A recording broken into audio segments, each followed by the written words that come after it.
Hi everybody, I'm Dr. Brynn for the National Speakers Bureau, and today I'd like to talk to you a little about the brain science behind your motivation and productivity, especially as you work from home during this pandemic. I'd like to talk to you about some of my top-line tips, tricks, tools for how it is that you can get more done while at home, while in this pandemic. You know, one of my most popular keynotes is that of motivation and productivity, and we call that talk Boost My Brain. And today, I'd like to talk about how to boost your brain. Now, I couldn't do that without busting a couple of myths. And the first myth that often I hear from people, that people come to me after my keynotes, they ask me this question, is my brain just like a computer? Is it just like a machine? How does it really work in there? And one of the truths is that no, your brain is not like a machine. It is not mechanical. It is not like a computer. It is not simply electrical. Your brain is in fact chemical. And so that insight is the crux of how it is that we can help ensure being more productive and more motivated through our work days and certainly through our life. You know, you've probably heard of the circadian cycle. The circadian cycle cycles every 24 hours. It is the light, dark, night, day, wake, sleep cycle that operates through which our body and our chemistry and our neurobiology cycles, and it happens daily. Now, your brain, we used to believe, operated according to that same cycle, but newest research, now we know that your brain actually operates according to something called the Ultradian Cycle. And so I show you a picture here of the Ultradian Cycle. But the Ultradian Cycle itself is in fact a cycle that operates much faster than your circadian rhythm. And what it is how the brain cycles between high levels of productivity and then a known and necessary healing response in order to be able to get things done. And so what we see is that this Ultradian cycle, and certainly the graph I'm showing you, is a little bit hypothetical. It varies by person and it certainly varies by day. But effectively that what happens is that our technology and our use of technology shortens this cycle so that we probably don't have 90 minutes of working attention span. We probably have something closer to about 45 minutes of working attention span, followed by what is a necessary healing response, which also gets shrunk, but not quite as much. And so what we see is that technology shortens this cycle, and stress, like, I don't know, a global pandemic, like working from home when you're not used to doing that, when everything seems new or stressful, when any duress happens in your life, we see that this cycle actually shortens. And so people's ability to be ultra productive decreases, as well as people's ability to heal decreases as well. And we see people spending more time in simply the stress response. And it is entirely possible to flatten this to the point where you're not productive, you're also not healing, and you are very stressed out. You're not surprised to find out. And so what we think is really important is setting up the circumstance so that you can cycle through this Ultradian cycle the way your brain wants to throughout your day. Well, what's one of the first tips I give you? That is to take more breaks. The research shows that if you take more breaks, you actually get more done ultimately, because in order for the brain to hit the highs, it needs to experience the healing. And so you need to spend time in that healing response in order to get more done. Now, how long should you spend in those healing responses? No longer than 15 minutes. The research also shows that if you spend longer than about 20 minutes, you actually lose your train of thought and you decrease your productivity. So what you want to do is you want to make sure that you are taking more breaks, but that those breaks are shorter. Now, the next question is, well, what is it that I need to do in order to maintain my ability to cycle through my brain's Ultradian cycle at the optimum levels and at the optimum pace? And the first thing is, coming back right to the very beginning, is that you would set up the right neurochemistry, the right chemical basis for which your brain can get things done, can be productive, can get into its high performance mode.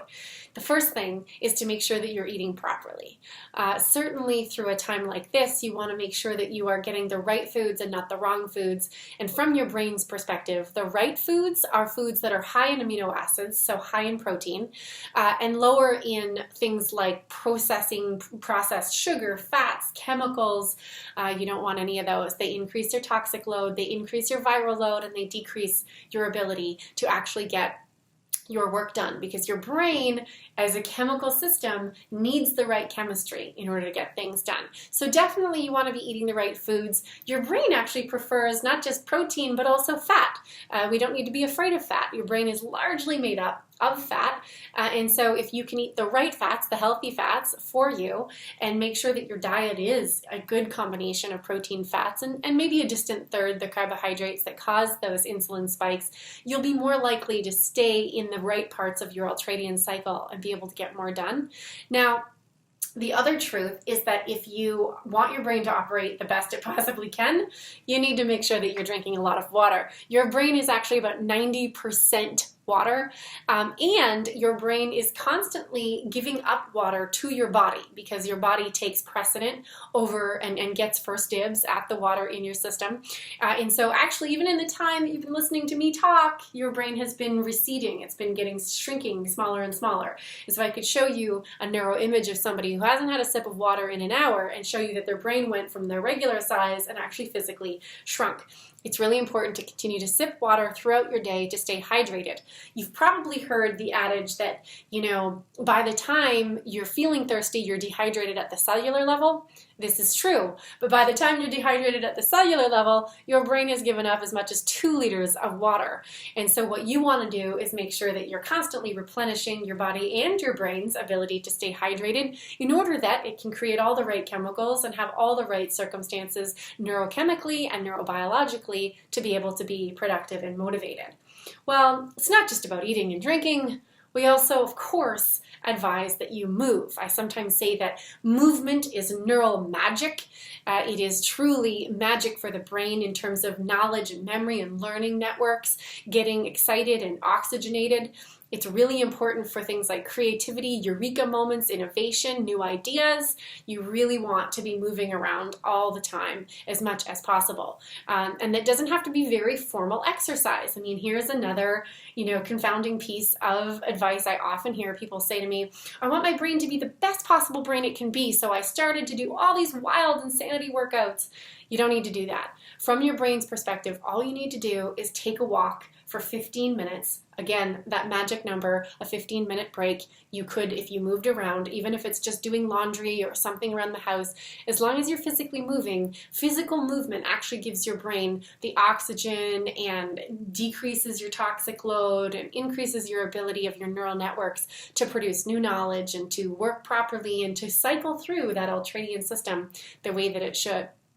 Finally, of course, we want to make sure that you're doing your best possible job at getting your brain the right rest that it needs. And one of the things that your brain absolutely loves during wake hours is moments to meditate.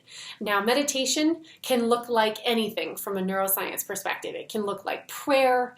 It can look like meditation, formal meditation. It can look like mindfulness or mindfulness exercises. It can look like visualization activities. Whatever it is, what research out of Australia very recently shows is that the more that you look inward, that you're in the moment, that you're focused on your human brain and how it's operating and checking in with yourself, the more functional your brain will be and the more healthy that ultradian cycle will look. So whatever inward focusing looks like to you, meditation, visualization, prayer, please do it, especially in times of stress, especially as you work from home. If you need to take a moment just to zen out, do what it takes to get yourself there. That will help your brain through your ultradian cycle. It will help the neurochemistry of productivity and motivation.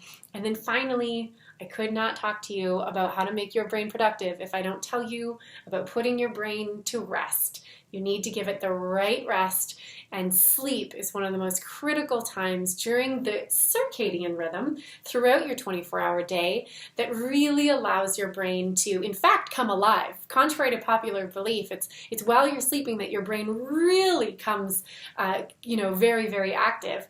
But it's throughout that cycle, through the sleep cycles, that your brain consolidates everything that it learned throughout the day, that it creates new memories, that it creates knowledge for you. And so knowledge, memory, and learning networks are all very interconnected networks. that all get consolidated, assimilated, and fixed effectively during sleep. And so sleep is very critical for your brain's ability to produce, to be motivated, to have energy, to feel good, to give you the right neurochemistry, to be able to get work done. And so sleep is one. Is sleeping and eating properly and drinking the right amount of water and de-stressing are really critical for being your most productive self, for boosting your brain, for feeling motivated, for feeling balanced, for cycling through that ultradian system exactly the way that it needs to, and of course in a way that will be sustainable over the longer term. Well, there's much more that I have to deliver for you. However, I'd love to do that in a virtual presentation or seminar. I will leave you with these tips for now. I thank you so much for watching, and I can't wait to see you on our next virtual event.